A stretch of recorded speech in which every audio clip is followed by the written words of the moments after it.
सोमवार को UN general assembly यानी कि यूएनजीए में यूक्रेन युद्ध रोकने को लेकर गहमा गहमी का माहौल था। वहीं यूएन सिक्योरिटी काउंसिल यानी कि यूएनएससी ने युद्ध को तुरंत रोकने की वकालत की।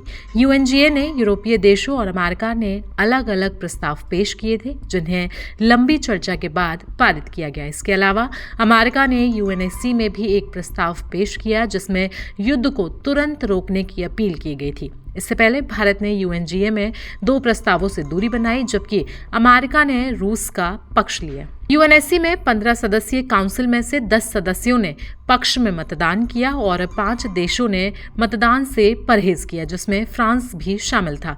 अब तक यूएनएससी युद्ध पर कोई कार्रवाई करने में असमर्थ रही है, क्योंकि रूस और उसके सहयोगी इस पर वीटो करते आ रहे हैं। अमेरिका ने ये प्रस्ताव पेश किया था, लेकिन फ्रांस, ब्रिटेन, डेनमार्क, ग्रीस और स्लोवेनिया जैसे देशों ने मतदान में हिस्सा लेने से इनकार कर दिया। संयुक्त राष्ट्र में कार्यवाहक अमेरिकी राजदूत डोरोथी शिया ने बहस के दौरान बताया, इस प्रस्ताव से हम शांति के रास्ते पर जा सकते हैं। ये पहला कदम है, लेकिन ये अहम है, जिस पर हमें गर्व होना चाहिए। प्रस्ताव में आगे कहा गया कि संयुक्त राष्ट्र का उद्देश्य अंतर्राष्ट्रीय शांति और सुरक्षा को बनाए रखना है। इसमें विवादों के शांतिपूर्ण समाधान, युद्ध को तुरंत समाप्त करने और स्थायी शांति की अपील की गई। यूएनजीए में भी युद्ध रोकने की मांग के साथ साथ 2 प्रस्ताव पारित किए गए। यूरोपीय देशों और अमेरिका के बीच इस दौरान तनाव देखा गया और तो और अमेरिका को अपने ही प्रस्ताव पर समझौता करना पड़ा। यूक्रेन पर रूसी हमले की तीसरी वर्षगांठ पर यूरोपीय देशों ने युद्ध समाप्त करने की अपील के साथ एक प्रस्ताव पेश किया, जिसमें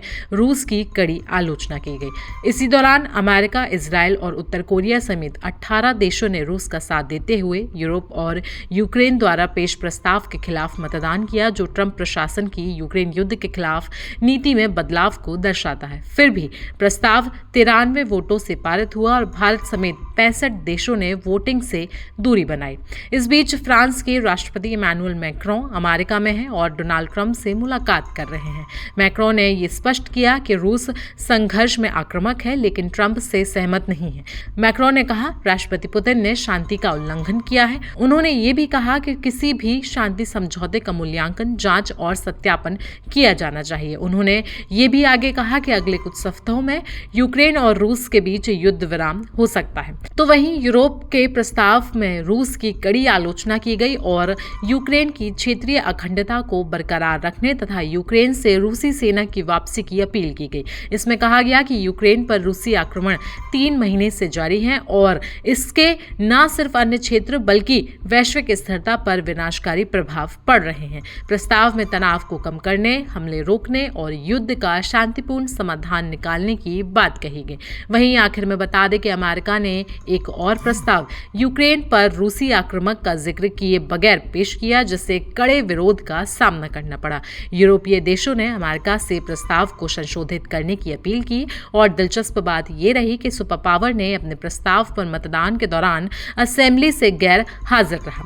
संशोधित अमेरिकी मसौदा प्रस्ताव में भी 93 वोटों के साथ पारित किया गया, जबकि अमेरिका समेत 73 देशों ने मतदान में हिस्सा नहीं लिया और 8 ने इसके खिलाफ वोट किया। ये रूस के लिए एक झटका था, जो इस संशोधन में भी हमले के मूल कारण जैसे शब्द शामिल कराने में विफल रहा। आपको बता दें, इसी बीच कुछ दिन पहले ट्रंप ने भी यूक्रेनी राष्ट्रपति की जमकर आलोचना की थी। उस दौरान उन्होंने क्या कुछ कहा था, आपको वो सुनवा देते हैं। Ukraine mostly that are just being decimated. It's flat fields, and a bullet goes, and a bullet only stops when it hits somebody. And the level of people being killed in that battle, soldiers, young soldiers, in some cases old soldiers, because they're running out of people. They're running out of soldiers, one case. But think of it, a modestly successful comedian, President Zelensky, talked the United States of America into spending $350 billion to go into a war that basically couldn't be won, that never had to start and never would have started if I was president, not even a chance. And it didn't start for 4 years, never would have started. But a war that he, without the U.S. and Trump, will never be able to settle. They'll never settle that war without our involvement. That's why they did such a great job this weekend. That's why Saudi Arabia did such a great job this weekend in hosting. The United States has spent $200 billion more than Europe, and Europe's money is guaranteed. They get their money back. It's a form of a loan. Nobody knows that. I know that. I said, why isn't somebody saying, we do it the same way? And we spent much more money. We have to equalize. But while the United States gets nothing back, so they get their money back. It's a loan. We just give our money. And we had a deal based on rare earth and things, but they broke that deal.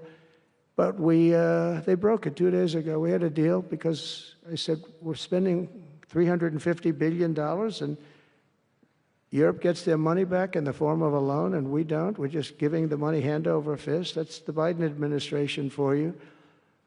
But they're no longer dealing with the same United States as they were dealing with a few months ago. Why didn't crooked Joe Biden demand equalization, and that this war is far more important to Europe than it is to us, and that there's a very big, beautiful ocean, a separation? This is, we're helping Europe. We're trying to help Europe. On top of this, Zelensky admits that half of the money that we sent them is missing. They don't know where the money is. He said, well, we don't know where half of it is. That's great, wonderful.